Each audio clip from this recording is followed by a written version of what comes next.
শুরুতে একটু ভাবুন তো, আপনি মিক্সার গ্রাইন্ডারে চাল গুঁড়ো করতে দিয়েছেন, আর ঠিক তখনই তার মধ্যে এক জগ জল ঢেলে দিলেন। কি হবে? চালগুলো আর গুঁড়ো হবে না, চটচটে কাদা হয়ে মিক্সারের ব্লেডে আটকে যাবে। আর ঠিক এই একটা ঘটনাই ঘটে আপনার পেটের ভেতরে। খাবার সময় বা খাবার পরে আপনি যখন এক গ্লাস জল খান, তখন আপনার এই খাবারগুলো আর হজম হয় না, বরং ওই কাদার মতন পেটের দেয়ালে লেপ্টে পচে যেতে থাকে।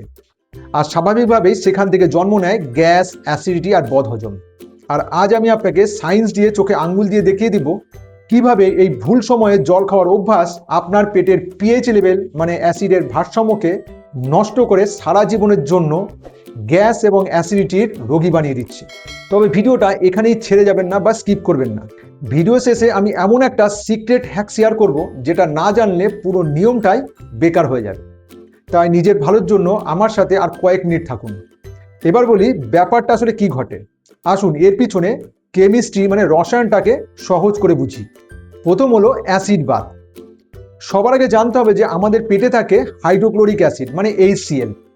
এর কাজ হলো খাবারকে গলিয়ে ফেলা। এর পিএইচ লেভেল থাকে 1.5 থেকে 3-এর মধ্যে, যা ব্যাটারির অ্যাসিডের মতোই শক্তিশালী। আর দ্বিতীয়ত দ্য ডাইলুশন ইফেক্ট। এখন সমস্যা হলো যখন আপনি খাবার সময় জল খান, এই শক্তিশালী অ্যাসিড তখন ডাইলুট হয়ে যায়, মানে পাতলা হয়ে যায়।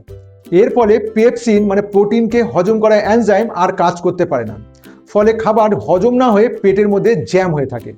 আর খুব গুরুত্বপূর্ণ 3 নম্বর হচ্ছে ইনসুলিন হ্যাক। সব থেকে ভয়ের ব্যাপার হলো খাবারের সাথে যদি আপনি জল খান, আপনার রক্তে গ্লুকোজ অ্যাবজর্পশন মানে চিনি শোষণ দ্রুত বেড়ে যায়, যা ইনসুলিন স্পাইক মানে সুগার বেড়ে যাওয়া ঘটতে পারে। তাই যারা ডায়াবেটিস আছে তাদের জন্য এটি মারাত্মক।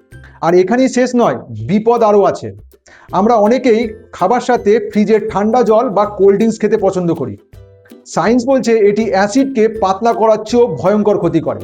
কেন জানেন? যখন পেটে ঠান্ডা জল পড়ে আমাদের রক্তনালী কনস্ট্রিক্টেড মানে সংকুচিত হয়ে যায়, আর রক্ত তখন পেট থেকে সরে গিয়ে অন্য অর্গানে চলে যায় শরীরকে গরম রাখার জন্য। ফলে হজম তো দূরের কথা, আপনার পাকস্থলী তখন শক বা ট্রমায় চলে যায়। একে বলা হয় থার্মাল শক। এমনকি খাবার মাঝে ঠান্ডা জল আপনার ভেগাস নার্ভকে দুর্বল করে দেয়, যা সরাসরি আপনার হার্ট রেটকে কমিয়ে দিতে পারে। আর একটা লজিক্যালি ব্যাপার ভাবুন, আমাদের মুখের লালা অ্যালকালাইন মানে ক্ষারীয়, আর আমাদের পেটের পরিবেশ অ্যাসিডিক মানে অম্লীয়। আর নিয়ম হলো খাবার আমরা চিবিয়ে খাই, আর লালা খাবারের সাথে মিশে পেটে যায় এবং সেই পেটের অ্যাসিডকে এই লালা ব্যালেন্স করে। কিন্তু যখন আপনি খাবারকে জল দিয়ে গিলে ফেলেন বা খাবারের সাথে গট গট করে জল খান, তখন এই লালা খাবারের সাথে মেশার সুযোগ পায় না, ফলে পেটে অ্যাসিডিটি হবেই হবে। তাই শুধু জল খাওয়া বন্ধ করলে হবে না, আপনি খাবারটা কিভাবে খাচ্ছেন সেটাও দেখা জরুরি। এখন প্রশ্ন হলো সমাধান কি? ভুল তো অনেক হয়েছে, এবার শুধরে নেওয়ার পালা। আপনার হজম শক্তিকে 100% শক্তিশালী করার জন্য এই গোল্ডেন প্রোটোকলটি ফলো করুন। Number 1, immediate relief. দেখুন, মানুষ মাত্রই ভুল হয়। যদি আপনি ইতিমধ্যে খাওয়ার মাঝে প্রচুর পরিমাণে জল খেয়ে ফেলেছেন, এখন পেট ভার বা ব্লোটেড লাগছে, তাহলে তৎক্ষণিক আরামের জন্য এই কাজটি করুন। 1 কাপ গরম জলে 1 ছোট চামচ জোয়ান মেশান, আর তার মধ্যে 1 চিমটি বিট লবণ মানে ব্ল্যাক সল্ট মেশান, আর সেটাকে ছোট ছোট করে চায়ের মতন চুমুক দিয়ে খান।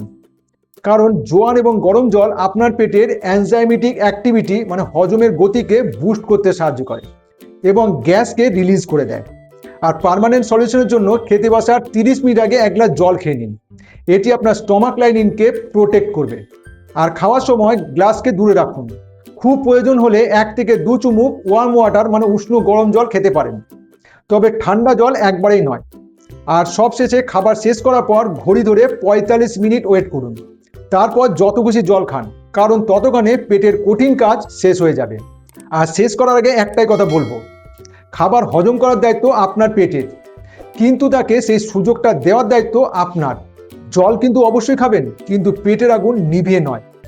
আজ থেকে নিজের গাট মানে পেটকে ভালোবাসুন, দেখবেন সে আপনাকে সুস্থতা ফিরিয়ে দেবে।